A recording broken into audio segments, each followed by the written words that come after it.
Hi, everybody. I'm Brittany Lewis, a breaking news reporter here at Forbes. Joining me now is my Forbes colleague, money and politics reporter, Kyle Khan-Mullins. Kyle, thanks so much for joining me. Well, it's great to be here, Brittany. Thanks for having me.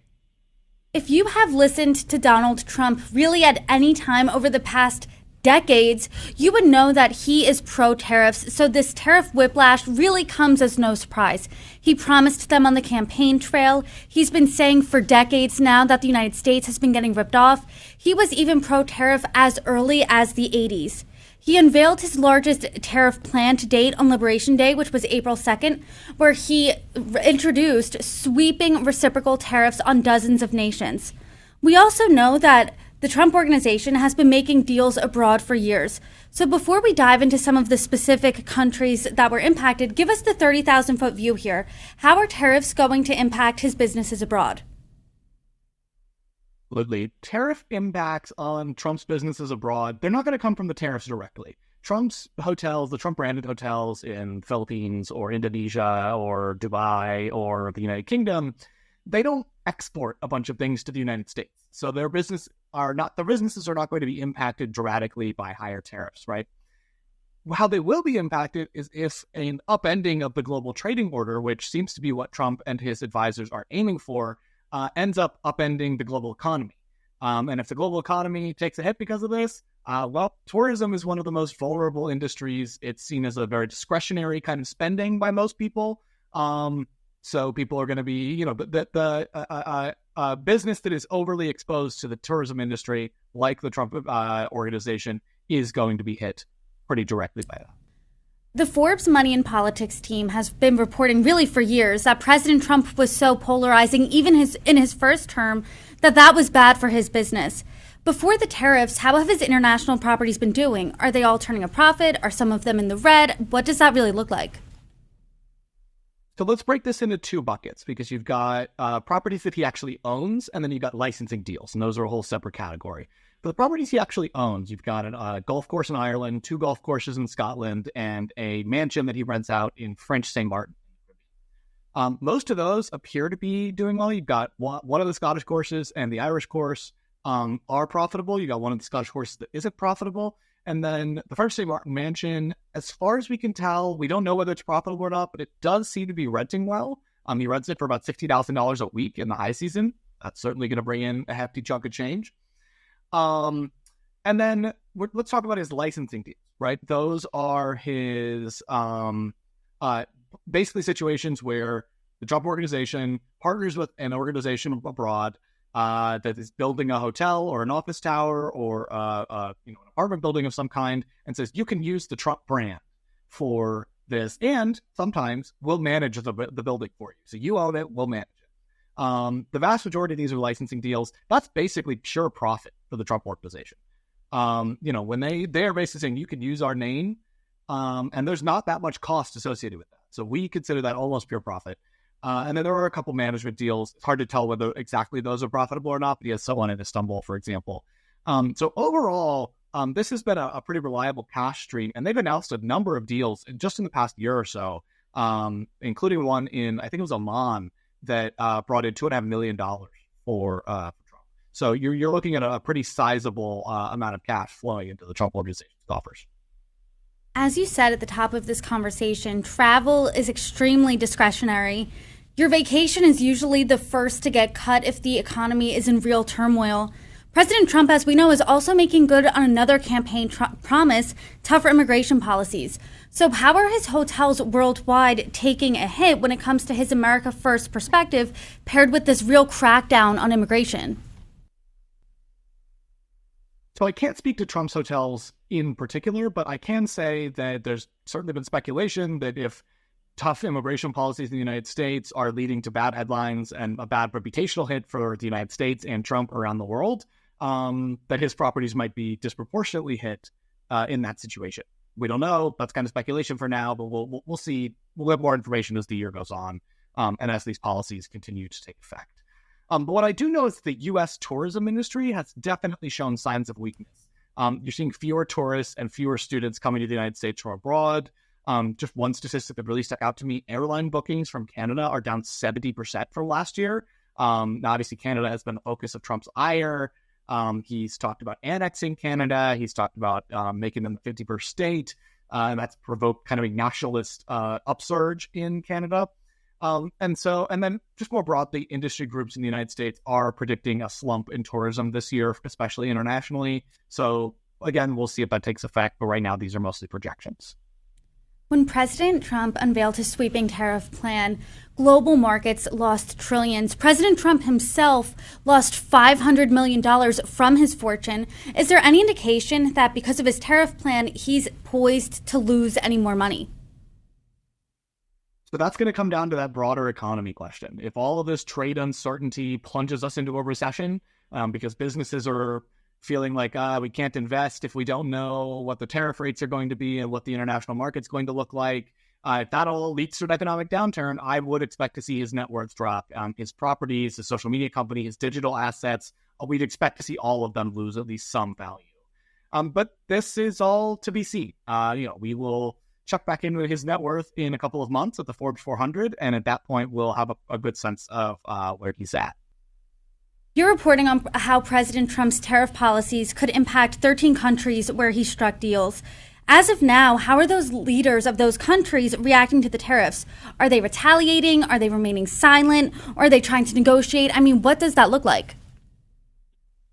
So yeah, my most recent reporting is really focused on these countries where he has these licensing deals. And most of the leaders of these countries are going the negotiation route, the vast majority. Vietnam, South Korea, the United Kingdom. The leaders are talking about, let's not retaliate. Let's try to stay on Trump's good side. Maybe see if we can strike a deal with him where the tariffs come down. Let's see what happens. The one partial exception is the European Union, which I think is interesting because he actually owns multiple properties in the European Union. You've got his French St. Martin mansion, and you've got the Irish golf course.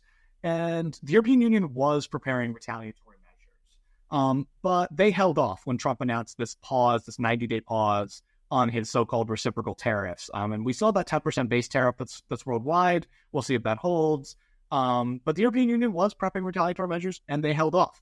I think that's interesting. But one of the countries that Trump does have some business in is Vietnam. And Vietnam is one of those countries that had the highest reciprocal tariff rate at 46%. What's going on over there in terms of President Trump's business?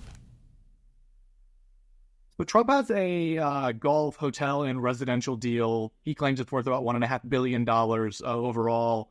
And that's up for a big development southeast of Hanoi.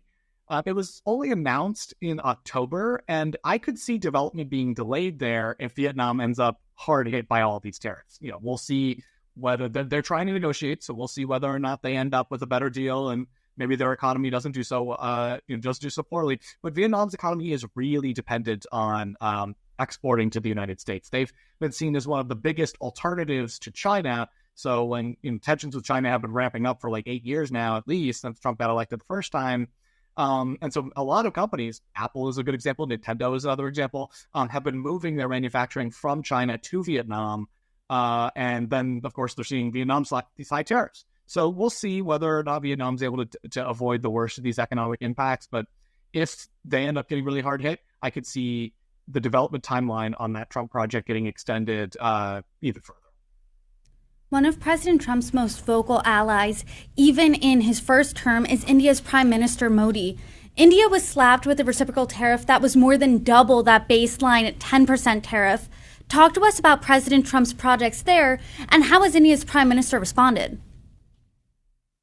Yeah, so India, again, another one of these countries that's seen as kind of an alternative to China. You have a lot of American companies that have been moving business there, and then all of a sudden India is hit with a 26% tariff. Of course, that's on pause right now. They're hit with the 10%, but that, same thing as always. India is interesting because it has the most Trump-branded projects outside the United States. We're looking at, again, all these licensing deals, same as Vietnam, by the way. And so Trump's skin in the game is kind of limited. He doesn't own the property in India. He just has this licensing deal. So whether or not he's going to lose out a ton is up in the air. But what we do know is India is trying to negotiate a deal. Modi has been an ally of Trump in the past, so maybe he'll be able to leverage that relationship. We will just have to see. But I imagine, again, if these tariffs take effect and if India's economy is hurt, Trump name branded hotels are probably going to take a hit too.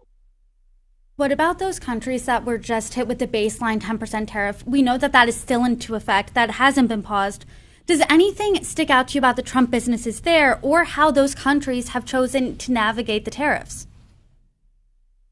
So this is a list of countries that the U.S. had trade surpluses with. And so under this kind of convoluted, odd methodology that the Trump administration used to calculate the tariffs, they only got 10%, right?